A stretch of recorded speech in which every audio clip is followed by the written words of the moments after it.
नमस्कार, स्वागत है आपका भारत रफ्तार के कार्यक्रम में, द भारत रफ्तार शो में। मैं आपके साथ प्रिया बंसल। 21 सितंबर 1861 की तारीख थी। एक गुजराती अखबार सत्य प्रकाश में हिंदुआनो असल धर्मा हलना पाखंडी मातो नाम से एक लेख छपा था। इस लेख को पढ़कर कुछ लोग हैरान रह गए तो कुछ लोगों का उस पत्रकार के खिलाफ गुस्सा फूट पड़ा। इस लेख में एक ऐसे शख्स का पर्दाफाश किया गया था जिसकी लोग भगवान की तरह पूजा करते थे। इस लेख में लिखा गया था कि वो शख्स अपनी महिला भक्तों का चरण सेवा के नाम पर यौन शोषण करता था। उस दौर में भले ही शासन अंग्रेजों का था, लेकिन राज चलता था उसका, जिसे लोग महाराज कहते थे। उसकी हवेली की चौखट पर सिर झुकाते थे। आज से 161 साल पहले इस तरह का लेख लिखना, वो भी ऐसे शख्स के खिलाफ जिसके इशारे पर पूरा शहर चलता हो, आग से खेलने जैसा था। इस लेख को लिखने वाले पत्रकार का नाम था करसन दास मूलजी। वैष्णव समाज का वो नौजवान लड़का विलायत से पढ़कर बॉम्बे लौटा था। उसे अपने इस लेख की कीमत चुकानी पड़ी थी। उसके खिलाफ यदुनाथ महाराज ने 50,000 रुपए के मानहानि का केस भी कर दिया था। महाराज लाइबल केस के नाम से मशहूर ये केस इतिहास के पन्नों में दर्ज हो गया। करसन दास मूलजी, जिन्होंने हमेशा रूढ़िवादी सोच के खिलाफ आवाज उठाई, विधवा महिलाओं का पूर्ण विवाह, महिलाओं की शिक्षा को लेकर कई लेख लिखे। खुद एक वैष्णव होते हुए भी उन्होंने वैष्णव पुजारियों के खिलाफ आवाज उठाई। उसी करसन दास मूलजी पर एक फिल्म रिलीज हुई थी, महाराज, जिसको लेकर बवाल भी मचा था। इस फिल्म में महाराज का जो किरदार था, क्या सच में इस तरह का किरदार था? क्या सच में अंधविश्वास में डूबे लोग खुद अपना विध्वंस करने पर आमाद थे? ये जानने के लिए हम इतिहास के पन्नों में झांकने की एक बार कोशिश करते हैं। आखिर महाराज क्यों होते थे इतने ताकतवर? क्यों लोग उनकी अंधभक्ति किया करते थे? महाराज लाइबल केस के बाद 1865 में इस पर एक किताब लिखी गई थी, जिसका नाम था history of sect of Maharaja's और वल्लभचार्याज इन वेस्टर्न इंडिया, जिसमें बताया गया कि उस दौर में बॉम्बे में 8 या 10 महाराज हुआ करते थे। सबके अपने अलग अलग मठ हुआ करते थे। भक्त इनके दर्शन के लिए जब मठों में जाते थे, तब ये लोग ऊंचे सिंहासन पर बैठते थे। अलग अलग संप्रदायों के लोग उनके अनुयायी हुआ करते थे। इसमें अमीर लोग भी थे, गरीब लोग भी थे। भक्त उनके पैर छूकर आशीर्वाद लिया करते थे। मठ के एक हिस्से में महाराज के परिवार के रहने के लिए आलीशान जगह भी रहती थी, जिसमें उनकी पत्नी और बेटियां रहा करती थी। वो कभी भी किसी पुरुष के सामने नहीं आती थी।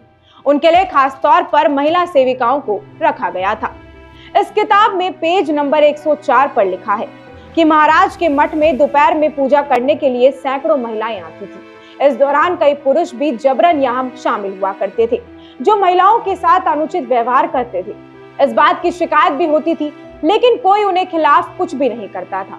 लोग जब पूजा के लिए मठ जाते थे तो वो पहले महाराज जी के पैर छूकर अपने आंखों पर हाथ को फेरते थे। वहीं जब महिलाएं महाराज के पैर छूती थी, जिसमें जो भी महिला महाराज को पसंद आती थी, वो धीरे से उसका हाथ दबाकर दोबारा मिलने के लिए वो इशारा करते थे। ये बात महिलाओं के लिए बेहद सम्मानजनक मानी जाती थी। महिला ही नहीं बल्कि उनके घर वाले भी खुद को भाग्यशाली मानते थे और महाराज ने उनके घर की महिला को चुना है। महाराज की भक्ति में डूबे लोग उनके पैरों से उड़ी धूल को प्रसाद की तरह लेते थे। यहाँ तक कि उनके लकड़ी के खड़ाओं की लोग पूजा किया करते थे। सुबह जब महाराज नहाते थे, उस वक्त सैकड़ों भक्त उनका शरीर पहुंचने के लिए खड़े रहते थे। यही नहीं, महाराज का नहाया हुआ गंदा पानी वहां मौजूद लोग बड़े गर्व के साथ पिया करते थे, और अगर कुछ पानी बच जाए तो उसे मठ में आने वाले दूसरों भक्तों के लिए भी रख दिया जाता था। महाराज के खाने के बाद उनका जो जूठन बचता था, उसको प्रसाद की तरह रखा जाता था और भक्त उसे प्रसाद की तरह खाते भी थे। यही नहीं, महाराज का खाया हुआ पान सुपारी भक्त पुरुष और महिलाएं दोबारा खाकर खुद को सौभाग्यशाली मानते थे। महाराज भक्तों से भी कमाई करते थे। भक्त दर्शन करने के लिए 5 रुपए, पैर छूने के लिए 20 रुपए, पैर धुलने के लिए 35 रुपए, झूला झुलाने के लिए 40 रुपए, शरीर पर लेप लगाने के 42 रुपए, महाराज के साथ बैठने के लिए 60 रुपए, एक कमरे में रहने के लिए 50 से 500 रुपए, महाराज के चबाए हुए पान सुपारी के लिए 17 रुपए और नहाए हुए पानी के लिए 19 रुपए चुकाते थे। याद रखें, ये रकम आज की तारीख में भले ही कम लग रही हो, लेकिन आज से करीब 200 साल पहले ये बड़ी रकम हुआ करती थी। इस किताब में पेज नंबर 120 पर लिखा है, महाराज को समाज के लोग बीमार पड़ने या अपनी जिंदगी के अंतिम समय पर अपने घर बुलाते थे। महाराज उस शख्स के सीने पर पैर रखकर उसे पापों से मुक्ति दिलाते थे। भक्त इसके लिए महाराज को 10 से 1000 रुपए तक दिया करते थे। महाराजाओं की अंतिकता सुप्रीम कोर्ट बॉम्बे यानी कि अब हाई कोर्ट जो हो चुका है उसमें साबित हुई थी, जब करसन दास मूलजी के पक्ष में जज ने फैसला सुनाया था। फिल्म में चरण सेवा का जिक्र किया गया है। लोग खुद अपनी पत्नी और बेटियों को महाराज के पास चरण सेवा के लिए भेजा करते थे। क्या सच में इस तरह की कोई प्रथा थी? जेएनयू के प्रोफेसर हरीश वानखेड़े बताते हैं कि 18वीं सदी में ऐसी प्रथा का होना कोई अचंभे की बात नहीं है। उस दौर में धार्मिक गुरुओं का लोगों पर पूरा काबू हुआ करता था। हर धर्म के लोगों का अलग अलग कस्टम होता था। करसन दास खुद भुक्तभोगी थे, इसलिए इस कुरीति के खिलाफ उन्होंने आवाज उठाई। हमारे देश में कई सामाजिक बुराइयां रही हैं जिसके खिलाफ लड़ाइयां लड़ी गई। उस दौर में महिलाओं की स्थिति बेहद खराब हुआ करती थी। वो एक सेकेंडरी सिटीजन के रूप में रहा करती थी। उनके पास कोई अधिकार नहीं हुआ करते थे। महाराज फिल्म में एक डायलॉग है जो 100 सालों से चला आ रहा है। उसे आज नहीं बदला तो सदियों तक यही चलता रहेगा। धर्म गुरुओं के सिर्फ नाम बदलेंगे, किस्से वही रह जाएंगे। ये सिर्फ एक लाइन नहीं बल्कि सच्चाई है। आज भी हमारे आसपास कई धर्म गुरुओं के काले कारनामे सामने आते हैं। आस्था के नाम पर लोगों को छला जाता है। हरीश वानखेड़े मनोज वाजपेयी की फिल्म एक बंदा ही काफी है का जिक्र करते हुए कहते हैं कि इस फिल्म में भी एक बाबा की कहानी दिखाई गई है, जिसमें बाबा एक लड़की का यौन शोषण करता है। तो वो इस सदी की कहानी है। 18वीं सदी में ऐसी घटना पर कोई दुविधा नहीं होनी चाहिए। आचार्य चतुर्सेन की उपन्यास गोली में ऐसी ही प्रथा का जिक्र है, जहां राजा महिलाओं को अपना गुलाम बनाकर उनका शोषण करते थे। अपना नाम ना बताने की शर्त पर राजस्थान के एक इतिहासकार बताते हैं, हम जिसको सामाजिक बुराई कहते हैं वो गोला गोली की प्रथा पहले हुआ करती थी। पहले राजा महाराजाओं के दौर में सेविकाएं हुआ करती थी, जिनमें कई के साथ राजाओं के रिश्ते बन जाते थे। उनसे होने वाले अवैध बच्चों को गोला गोली कहा जाता था। गोली लड़कियों को कहा जाता था और गोला लड़कों को।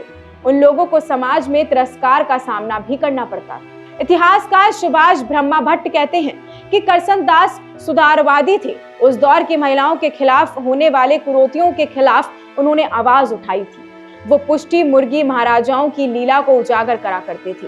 उस दौर में महाराज के खिलाफ आवाज उठाने की कीमत करसन को उठानी पड़ी, क्योंकि महाराज के सैकड़ों अनुयायी ने जो उनके खिलाफ एक शब्द भी नहीं सुन सकते थे। महाराज लाइबल केस काफी लंबे समय तक चला और आखिर में जीत करसन दास की ही हुई थी। गुजरात के ही एक और इतिहासकार रिजवान कादरी बताते हैं कि गुजरात और महाराष्ट्र में महिलाओं की स्थिति में सुधार लाने के लिए आंदोलन चलते थे। करसन दास ने जो अपने लेखों की सीरीज लिखी, उसके खिलाफ उन्होंने केस भी झेला। करसन दास ने आक्रामकता के साथ समाज में होने वाली कुरीतियों के बारे में लिखा। इस केस पर उस जमाने में करीब 55,000 रुपए खर्च हुआ करते थे। इस केस के फैसले ने यह साबित कर दिया था कि कोई शख्स कितना भी प्रभावशाली हो, वो अगर अनैतिक काम करेगा तो उसे सजा भुगतनी पड़ेगी। कानून के ऊपर कोई नहीं है, ना महाराज है और ना ही प्रजा। करसन दास मूलजी ने उस दौर में एक शक्तिशाली महाराज के खिलाफ आवाज उठाकर पूरे सिस्टम को हिला दिया था और अपनी उस लड़ाई में उनको जीत भी हासिल हुई। साथ ही लोगों की आंखों पर से अंधविश्वास का चश्मा भी उतरा, लोगों को मुक्ति मिली। आज 161 साल के बाद भी करसन दास का वो केस याद किया जाता है। ऐसी और भी तमाम अपडेट्स और जानकारी के लिए आप बने रहिए हमारे चैनल भारत रफ्तार के साथ। धन्यवाद।